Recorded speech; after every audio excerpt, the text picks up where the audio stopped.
Nikki Haley was banking on Iowa. She came in third. Nikki Haley's now banking on New Hampshire. And she's sounding more and more like a Democrat. She spent $30 million in New Hampshire that has a population of 1.4 million people. That's a ton. She's got every rhino ex-governor imaginable campaigning for her. Asa Hutchinson, Larry Hogan, Chris Sununu's making ass out of himself left and right, but that's okay. And she keeps using Democrat knee-jerk talking points, race and genitalia. And then people say, well, I've had enough of Trump. I want to vote for her. And I'm going to vote for her for what? Some people I don't understand, and I never will. Over the National Pulse, they point out that Nikki Haley keeps saying we need an accountant in the White House because she's got her bachelor's degree in accounting. And nobody's done a deep dive on this except the National Pulse and a few others. Nimrata Nikki, her name is Nimrata. Nimrata Nikki Haley has repeatedly used the line, it's time for an accountant in the White House.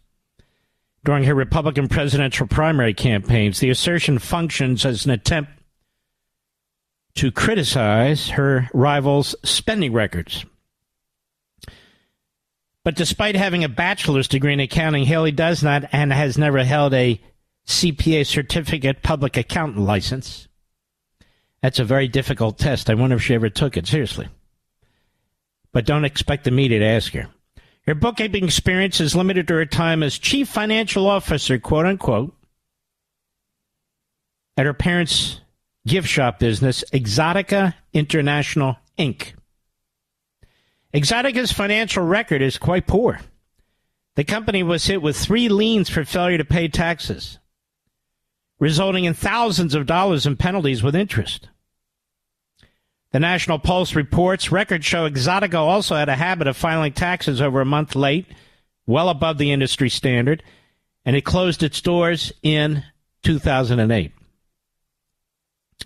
The financial troubles followed her to the Trump administration. Bankers attempting to foreclose on her parents' lake house in South Carolina tried to track her down at her United Nations workplace, and security had to turn them away. Haley once listed her Exotica salary as $125,000, requesting the same amount when applying for a job in the Lexington Medical Center. Her tax returns, however, showed she never earned more than $47,000 a year from her parents' company. Haley has also been careless with her personal taxes and has had to pay thousands of dollars in late payment and penalties in the 2000s. There you have it. Who knew? Who knew? Well, Haley knew, and she's running around acting like she's the financial expert. But there's more. And by the way, you want to talk about a fiscal conservative. Talk about Ron DeSantis. As I say, in Florida, boy, he runs a tight ship. This is from Robert Spencer, man I have great respect for, and he's writing at PJ Media. He says, give me a break. Haley claims that in the South, she was teased every day for being brown. Can Nikki Haley read the room? Apparently not. With the New Hampshire primary just 2 days away, this was the other day, obviously.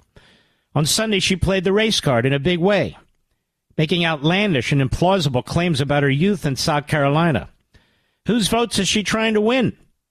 Those of patriotic voters who are thoroughly sick of charges of racism being used as a weapon, or those of the entrenched Washington establishment that weaponized those charges? The answer isn't even close to being in doubt, he writes. Haley came out big for identity politics on NBC Sunday, Meet the Depressed. We were the only Indian family in our small southern town. I was teased every day for being brown. So anyone that wants to question it can go back and look at what I've said on how hard it was to grow up in the Deep South as a brown girl. Now, wait a minute, he says. It's very common for kids to tease one another and to seize upon whatever is available to do the teasing. But did Nikki Haley really experience racism in the Deep South? She was born in South Carolina in 1972. So she's talking about suffering from racist teasing in the 1970s and 80s. Yet Haley didn't grow up in the South of Theodore Bilbo and Bull Connor. She grew up in the New South of Ted Turner and Jimmy Carter, when even old segregationists, including George Wallace and Strom Thurmond, were apologizing for their old stances and courting support from blacks and whites who had earlier disdained them for their racism. Haley, however, dug in even deeper, adding, if you want to know what it was like growing up, I was disqualified from a beauty pageant because I wasn't white or black, because they didn't know where to put me. So, look, I know the hardships, the pain that come with racism. She was 5 years old. And I don't know about this, true or false, but you know who she sounds like to me in this, Mr. Producer? Kamala Harris, who, by the way, is the first female vice president, not a gent, as Haley would put it. And how's she doing? Unmitigated disaster. Spencer says, is she expecting us to believe that there was a beauty pageant in South Carolina in the 1980s disqualified anyone on the basis of race, or even took any note of race at all? If there had been, and if what she says happened had really taken place, Nikki Haley and her disqualification would have been international news. Says discrimination on the basis of race had been a federal crime since the Civil Rights Act in 1964. And the New South was anxious to put it behind it, project a new image to the world. Haley South is closer to Hollywood, where fat, drawling, racist sheriffs still prowl the land, looking for poor black folk to devour, than to anything that has been seen in South Carolina or anywhere else in the South for decades. And so Haley's claims were met with the scorn and derision they so richly deserved, he says. The Babylon Bee quickly published an article entitled, Nikki Haley Recalls Her Daring Childhood Escape from Slavery on the Underground Railroad. Dinesh D'Souza, who also has brown skin and an Indian heritage, he said, I came to America from Bombay, India at the age of 17 and have spent the past 4 decades in the most conservative precincts of American life. If I've never once, not once, been teased for being brown, and I'm browner than Nikki Haley, so what's going on here? Well, flagrant pandering to the left, Dinesh, says Mr. Spencer. That's what's going on here. I don't know if she's telling the truth or not. But why does it matter? She's running for the nomination for president of the Republican Party. She was governor of South Carolina. So why does it matter when she was 5 years old, if in fact it happened? But this is the mentality.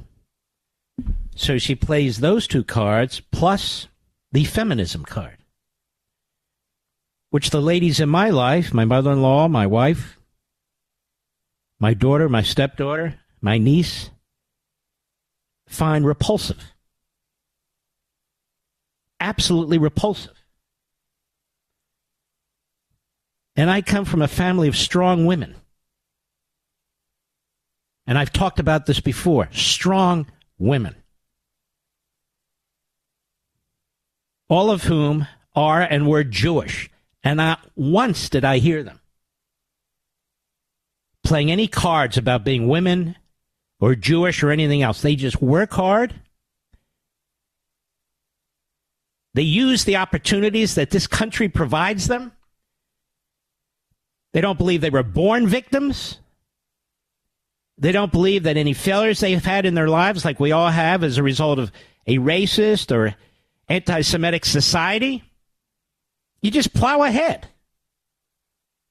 But apparently Nikki Haley doesn't believe that. What she should be talking about is the American dream and the opportunity that was provided to her family, like so many other families. But she doesn't. She doesn't. She's relying on non-Republicans to win the Republican primary. Then she's going to South Carolina, she said.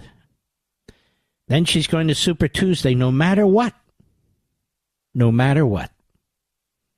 Look, she's free to do whatever she wants. I could care less. As long as she isn't the nominee of the party that needs to stop Joe Biden and the Marxist Democrats. She's just no Margaret Thatcher. She's no Margaret Thatcher. And as every day goes by, it proves it. And by the way, I must say today, the media, they are doing their best to help Nikki Haley. It is grotesque. It is absolutely grotesque. They don't know what to ask her. They're not informed. They don't know what the press are on. She sits there, responds to open-ended questions. And then there are the Democrats and the liberals who want her to look good and sound good and all the rest of it. I've been around long enough. I've seen this over and over and over again. Over and over and over again. Remember when Reagan was running? How wonderful, how beautiful John Anderson looked running as an independent, because they wanted him to upset the Republicans to get their man elected president of the United States. I remember all this sort of play and all this stuff. And there's still a lot of dumb people who fall for it. The fact of the matter, if you want a Romney or another term of George W. Bush, if you want these imbecilic platitudes that you're hearing coming out of Nikki Haley's mouth, then she's your lady. But if you understand what we're up against in this country, and why not a single Republican presidential candidate who was on the debate stage with her has endorsed her, not even Christie yet. Not one. Oh, excuse me, Asa Hutchinson, but he really wasn't on the stage. He was in the first row. That's what Beatty was. You want to think about that. DeSantis, Ramaswamy, Scott, Bergman. Who else was up there, Mr. B? I don't remember. Other than Asa Hutchinson and Chris Christie, who's still probably very upset, probably gained 78 pounds since he had to withdraw. But that's neither here nor there, of course.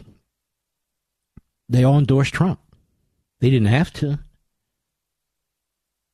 They're not vying for vice president. They didn't have to. But they did. You respect the former Secretary of State, Mike Pompeo? I do. Straight shooter. Was a great Secretary of State. Well, you ought to read his book, his autobiography. Nikki Haley says was not a team player. She would go off on her own. Not because she was brave and courageous and strong and independent. Because she's a self-promoter.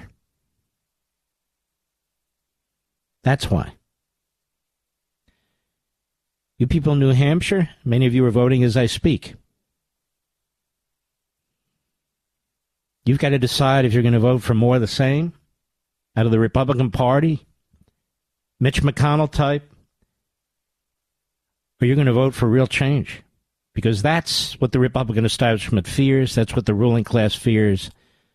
That's what the Democrat Party fears. And that's what the billionaires, the uniparty billionaires and Democrat billionaires fear, because they are making a massive fortune above what they have as a result of Biden's policies and McConnell going along with them.